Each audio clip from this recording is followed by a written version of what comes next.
اور حج کے حوالے سے ہی دوسری ایک روایت میں نبی کریم صلی اللہ علیہ وسلم کا فرمان ہے کہ جو حج کے حوالے سے لاپرواہی کرتا ہے اس کا کیا انجام ہے۔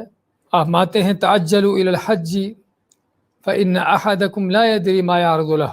کہ حج کرنے میں جلدی کرو کہ انسان کو کچھ پتہ نہیں کہ اس کے ساتھ کیا پیش آنے والا ہے۔ اور یہاں پر ایک بہت بڑی تنبیہ ہے ایسے لوگوں کے لیے کہ جو استطاعت ہونے کے باوجود بھی حج کرنے میں لاپرواہی کرتے ہیں۔ لاپرواہی بعض اوقات تو بخل کنجوسی کی بنیاد پر ہوتی ہے، پیسہ خرچ کرنا نہیں چاہتے، بعض اوقات سستی غفلت کی انداز سے ہوتی ہے کہ ہمت نہیں پڑ رہی، سستی ہے، لاپرواہی ہے، بعض اوقات دنیا کے مشاغل مصروفیات ہوتی ہیں ان سے آدمی ٹائم نہیں نکال پاتا، اور بعض اوقات ایسی چیزیں ہیں کہ جو ہم نے خود اپنے اوپر مسلط کر رکھی ہیں۔ اسلام نے دین میں ایسی چیز کا کوئی بیان نہیں ہے، کوئی ایسا تصور نہیں ہے۔ حج کرنے کیوں نہیں جاتے کہ بیٹیوں کی شادی کرنا ہے، میرے اوپر ذمہ داریاں ہیں، یہ طرح طرح کے ہیلے بہانے کہ جو اللہ کے ہاں نہ سنے جانے والے ہیں، نہ کام آنے والے ہیں، اور نہ ہی اللہ نے ان چیزوں کو عذر قرار دیا ہے۔ ہاں، بیٹیوں کا جوان ہونا وہ کوئی عذر نہیں حج کو چھوڑنے کا۔ ہاں، ان کے بھی نکاح کرو، شادی کرو، اور اللہ کا یہ فریضہ بھی ادا کرو، دونوں ہی فریضے ہیں۔ یہ نہیں کہ ایک فریضے کو چھوڑ دیا جائے، نظر انداز کر دیا جائے دوسرے کو کرنے کے لیے، ایک چیز۔ دوسری چیز، اگر بیٹیوں کا نکاح کرنا فریضہ ہے تو اللہ نے، اسلام نے اس کے بارے میں تعلیمات کیا دی ہیں؟ ہم نے خود اپنے اوپر جو لعنتیں ڈال رکھی ہیں جہیز کی اور رسم و رواج کی اور طرح طرح کی اس طرح کی قباحتیں، وہ رسم و رواج جس کا کوئی دین سے دور کا بھی تعلق نہیں، بلکہ عموماً ہندوؤں کی رسمیں ہوتی ہیں، کافروں کے رسم و رواج ہوتے ہیں، وہ ہم نے اپنے دل دماغ پر، اپنے سر پر مسلط کر رکھے ہیں۔ اللہ تعالیٰ کے ہاں یہ کوئی حجتیں عذر نہیں ہیں۔ اسلام میں نکاح کا، شادی کا جو انداز ہے بہت سادہ ہے، بہت آسان ہے، اور خصوصاً بیٹیوں کے حوالے سے جو بات چل رہی ہے، اسلام میں، شریعت اسلامیہ کے اندر تو بیٹی کے حوالے سے کوئی ذمہ داری ہے ہی نہیں کسی طرح کی مالی طور پر۔ گھر کے جہیز لانا، سامان لانا، یہ ساری وہ لعنتیں جو ہمارے ماحول معاشروں کی وجہ سے ہمارے اوپر ڈلی ہوئی ہیں، اسلام ان سے بری ہے۔ تو چاہے جائے کہ ان چیزوں کو عذر بہانہ بنا کے حج نہ کرنا اور بڑا جرم۔ وہ کہتے ہیں کہ العذر اقبح من الذنب، عربی میں کہا جاتا ہے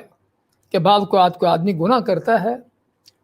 اور گناہ کرنے کے لیے جو عذر بہانہ پیش کرتا ہے وہ اس گناہ سے بدتر ہوتا ہے۔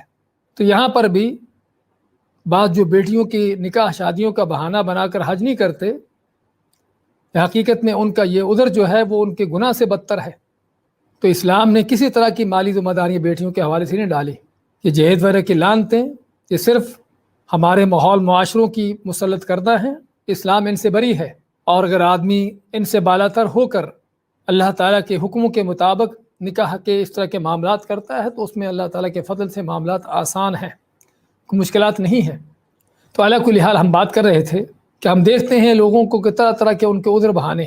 حج نہ کرنے کے، اور پھر یہ بھی دیکھنے میں آتا ہے اور دیکھا گیا ہے کہ بڑے بڑے مالدار صرف اپنی دنیا کے اس طرح کے من گھڑت قسم کے خود ساختہ عذر بہانے کر کر کے اسی حالت میں ہلاک ہو جاتے ہیں، مر جاتے ہیں،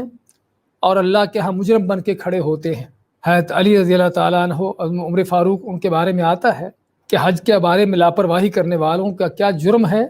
فرماتے ہیں من استطاع الحج فلم یحج فلیمت ان شاء یہودیا او ان شاء نصرانیا،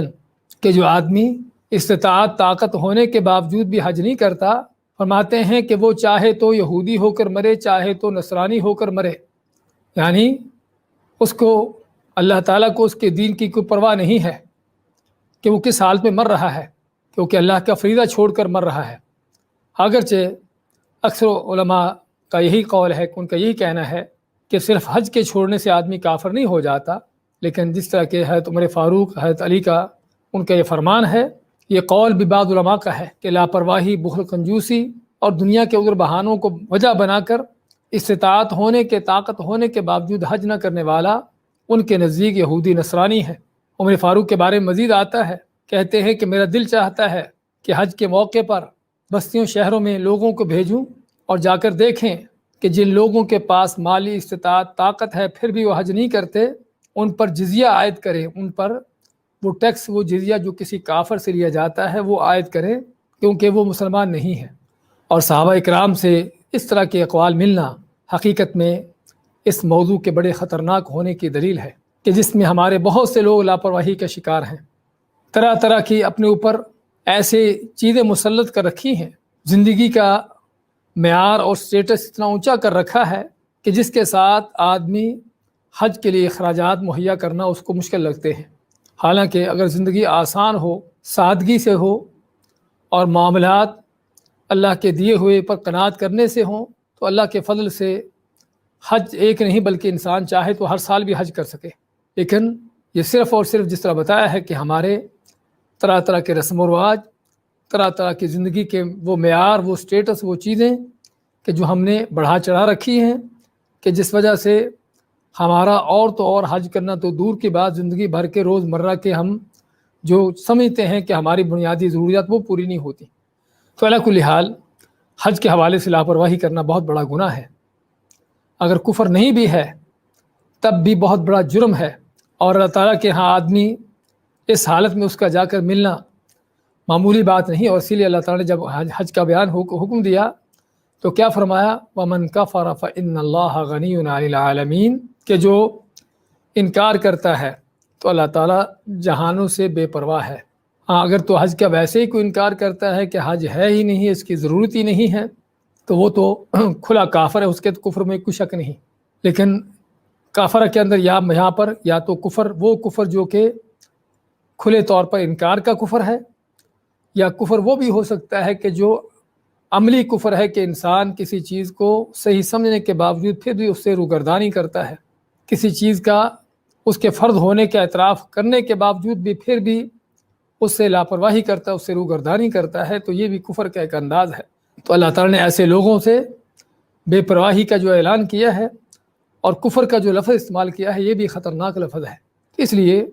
یہاں پر تنبیہ کرنے کی اس بات کی ضرورت تھی کہ حج کے حوالے سے انسان کو کسی لاپرواہی کا شکار نہیں ہونا چاہیے۔ اور ہم بات کر رہے ہیں فرض حج کی، کہ جو اللہ نے زندگی میں ایک بار فرض کیا ہے۔